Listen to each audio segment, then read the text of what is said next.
અજીત પવારના પત્ની સુનેત્રા પવારને મહાયુતિમાં નાયબ મુખ્યમંત્રી તરીકે શપથ લેવાનું પણ નક્કી થઈ ગયું છે। મહારાષ્ટ્રમાં એનસીપી નેતા અજીત પવાર 28 જાન્યુઆરીએ પ્લેન ક્રેશમાં નિધન થયું અને એ વાતને હજુ 4 દિવસ થયા છે, પણ મહારાષ્ટ્રની અંદર શનિવારે રાજકારણનો મોટો ખેલ શરૂ થઈ ગયો છે। સમીકરણો ઝડપથી બદલાઈ રહ્યા છે અને શનિવારે સાંજે અજીત પવારના પત્ની સુનેત્રા પવારને મહાયુતિમાં નાયબ મુખ્યમંત્રી તરીકે શપથ લેવાનું પણ નક્કી થઈ ગયું છે। તો હું તમારી સાથે એ વાત કરીશ કે અજીત પવારના પત્ની સુનેત્રા પવારને નાયબ મુખ્યમંત્રી બનાવવા પાછળના કારણો કયા કયા છે એના વિશે વાત કરીશ। મારું નામ રાજેશ શાહ છે અને તમે જોઈ રહ્યા છો ગુજરાતના સૌથી મોટા ડિજિટલ ન્યૂઝ પ્લેટફોર્મ ખબરછે.com। રાજકારણની અંદર સંવેદના જેવું કશું હોતું નથી। અજીત પવાર 28 જાન્યુઆરીએ પ્લેન ક્રેશમાં મોત થયા અને રાજકારણની અંદર ખટપટો બીજા જ દિવસથી શરૂ થઈ ગઈ।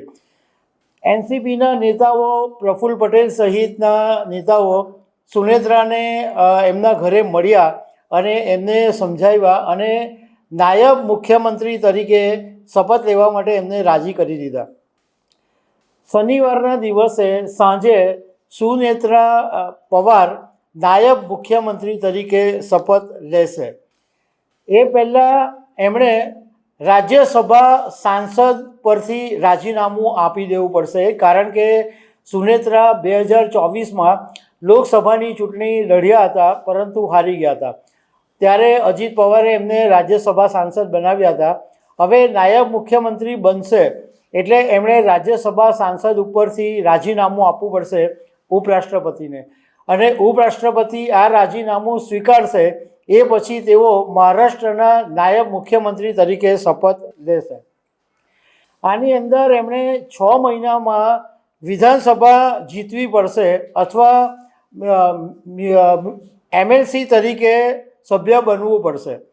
તો આ બેમાંથી કંઈ નહીં થાય એટલે એવી શક્યતા ઓછી છે, પણ ધારો કે વિધાનસભા નહીં જીતે અને એમએલસીના સભ્ય નહીં બને તો તેઓ આપોઆપ નાયબ મુખ્યમંત્રી પદ ગુમાવી શકે છે। હવે મુખ્ય કારણોની હું તમને વાત કરું કે સુનેત્રા પવારને ઝડપથી અને અચાનક નાયબ મુખ્યમંત્રી તરીકે બનાવવા પાછળના જે કારણો છે એમાં મુખ્ય કારણ એ છે કે અજીત પવારના ગયા પછી એનસીપીની અંદર અસ્થિરતા ઊભી થઈ શકે તેમ હતી। એટલે જો સુનેત્રાને નાયબ મુખ્યમંત્રી બનાવી દેવામાં આવે તો પાર્ટીના જે લોકો આમ તેમ ભાગે એમ છે એ બધા એક સૂત્રની અંદર બંધાઈ જાય અને નેતૃત્વનો ખાલી જગ્યા ભરવાનો જે એક પ્રયાસ પણ આની અંદર કરવામાં આવ્યો છે। બીજું કે આ નિર્ણયને કારણે એનસીપીના 41 જે ધારાસભ્યો છે એ આડાતેડા થતાં અટકી જશે, કારણ કે સૌથી મોટી આશંકા એ ઊભી થયેલી હતી કે અજીત પવારના નિધન પછી એનસીપીના જે 41 ધારાસભ્યો છે તે કાં તો ભાજપ તોડી પાડે અથવા શરદ પવારની પાર્ટીમાં વિલય થઈ જાય, આવી બધી આશંકાઓ હતી।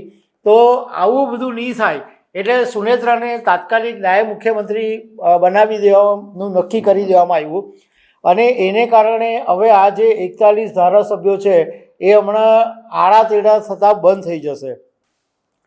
બીજું કે 7 ફેબ્રુઆરી 2026ના દિવસે પુણેમાં જિલ્લા પરિષદની ચૂંટણી છે, તો એવા સમયે પણ એનસીપીને એક મજબૂત નેતૃત્વની જરૂર હતી।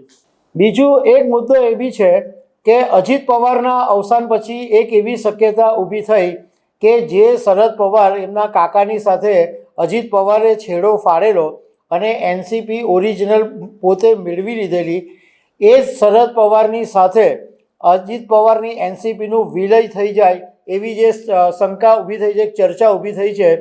તો એવું જો થાય તો એના માટે સુનેત્રા બહુ જ સારું પાત્ર છે, કારણ કે સુનેત્રાને નેતૃત્વ મળે તો વિલય બહુ સરળતાથી બની શકે, કારણ કે એમણે હજુ પણ જે પરિવારનો વારસો, પરિવારના જે સંબંધો છે।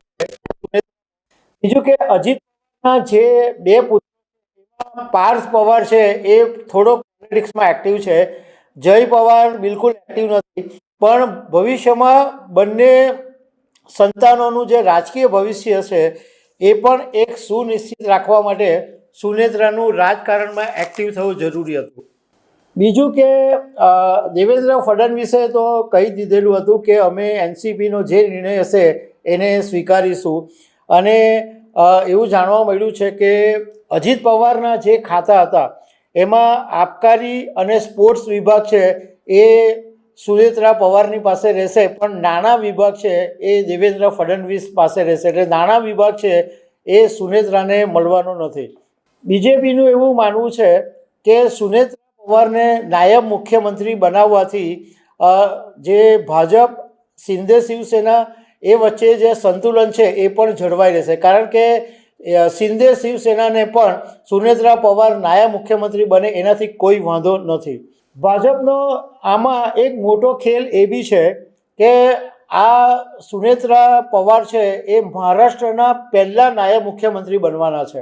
તો ભાજપ માટે આ મોટો ફાયદો એ છે કે ભાજપ એવું કહી શકશે કે જો મહિલાઓને પ્રાધાન્ય આપવામાં આવે છે, એટલે મહિલા વોટ બેંક પર જે ભાજપ જીતે છે એનું આ એક મોટું કારણ ભાજપ જણાવી શકશે, અને ભાજપ એનો બેનિફિટ પણ મેળવી શકશે. તો આ બધા કારણોને લીધે સુનેત્રા પવારને નાયબ મુખ્યમંત્રી બનાવવાની તૈયારી થઈ રહી છે.